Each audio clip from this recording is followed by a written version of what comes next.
Hello, ഇന്ന് ഞാൻ വന്നിരിക്കുന്നത് വീണ്ടും ഒരു കേരള മ്യൂറൽ പെയിന്റിംഗ് ആയിട്ടാണ്. ഇന്ന് നമ്മൾ കാണാൻ പോകുന്നത് ഒരു ഗണേശ മ്യൂറൽ പെയിന്റിംഗ് ആണ്. കഴിഞ്ഞ മ്യൂറൽ പെയിന്റിങ്ങിന്റെ വീഡിയോ അപ്ലോഡ് ചെയ്ത സമയത്ത് നമുക്ക് കുറച്ച് റിക്വസ്റ്റ് വരെയുണ്ടായി. നമുക്ക് ഒരുപാട് കോംപ്ലിക്കേറ്റഡ് ആയ മൈന്യൂട്ട് ഡീറ്റെയിലിങ്സ് ഇല്ലാതെ വളരെ ബിഗിനേഴ്സ് ആയ ആളുകൾക്ക് എളുപ്പത്തിൽ ചെയ്ത് നോക്കാൻ പറ്റുന്ന മ്യൂറൽ പെയിന്റിങ്ങിന്റെ വീഡിയോസും കൂടി ഉൾപ്പെടുത്തണമെന്ന് പറഞ്ഞിട്ട്, അതുകൊണ്ട് ഇന്ന് ഞാൻ വരച്ചിട്ടുള്ള മ്യൂറൽ പെയിന്റിംഗ് ഒരുപാട് ഡീറ്റെയിൽസ് കൂടുതൽ മൈന്യൂട്ട് ഡീറ്റെയിൽസ് വരുമ്പോഴാണ് ഭംഗി കൂടുക. പക്ഷേ ഇന്നിപ്പോൾ ഞാൻ ചെയ്തിട്ടുള്ളത് ഒട്ടും മ്യൂറൽ പെയിന്റിംഗ് ഒന്നും ചെയ്ത് നോക്കാത്ത അല്ലെങ്കിൽ ബിഗിനേഴ്സായി ചെയ്ത് തുടങ്ങിയിട്ടുള്ള ആളുകൾക്ക് വരെ വളരെ ഈസി ആയിട്ട് ചെയ്യാൻ പറ്റുന്ന ഒരു മ്യൂറൽ പെയിന്റിംഗ് ആണ്. മ്യൂറൽ പെയിന്റിങ്ങിന്റെ വീഡിയോസ് എപ്പോഴും ചെയ്യുന്ന പോലെ തന്നെ ഫസ്റ്റ് പാർട്ട് വരയ്ക്കുന്നതാണ് ഇന്ന് ഞാൻ അപ്ലോഡ് ചെയ്യുന്നത്. പെയിന്റിങ് ചെയ്തുകൊണ്ടിരിക്കുകയാണ്, അതിന് കുറച്ചുകൂടി സമയമെടുക്കും അത് കംപ്ലീറ്റ് ചെയ്യാൻ. പെയിന്റിങ് കംപ്ലീറ്റ് ചെയ്തതിന് ശേഷം ഞാൻ പെയിന്റിംഗ് വീഡിയോ അപ്ലോഡ് ചെയ്യുന്നതായിരിക്കും.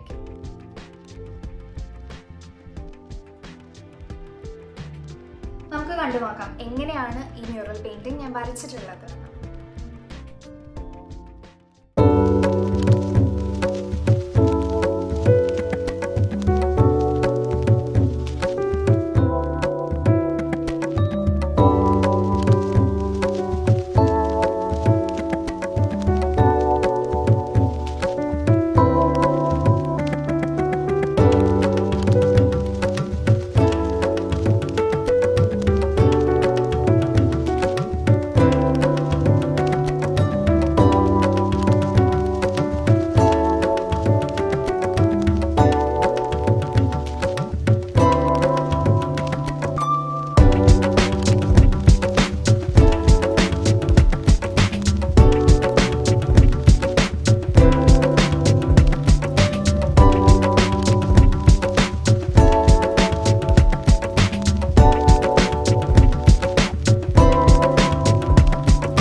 വെച്ച് വരച്ച് നോക്കുകയാണ് എന്നുണ്ടെങ്കിൽ എനിക്ക് തീർച്ചയായിട്ടും ഫോട്ടോസ് അയച്ചു തരാൻ മറക്കരുത്. ഫോട്ടോസ് എങ്ങനെയാണ് അയക്കേണ്ടതെന്നുള്ളതിൻ്റെ ലിങ്ക്സും ഇമെയിൽ അഡ്രസ്സും എല്ലാം ഞാൻ ഡിസ്ക്രിപ്ഷനിൽ കൊടുക്കുന്നുണ്ട്. അതുപോലെ തന്നെ വീഡിയോയിലും എഴുതി കാണിക്കുന്നുണ്ട്. പെയിൻറ്റിങ് കംപ്ലീറ്റ് ആയതിനു ശേഷം നമുക്ക് അടുത്ത വീഡിയോയിൽ വീണ്ടും കാണാം.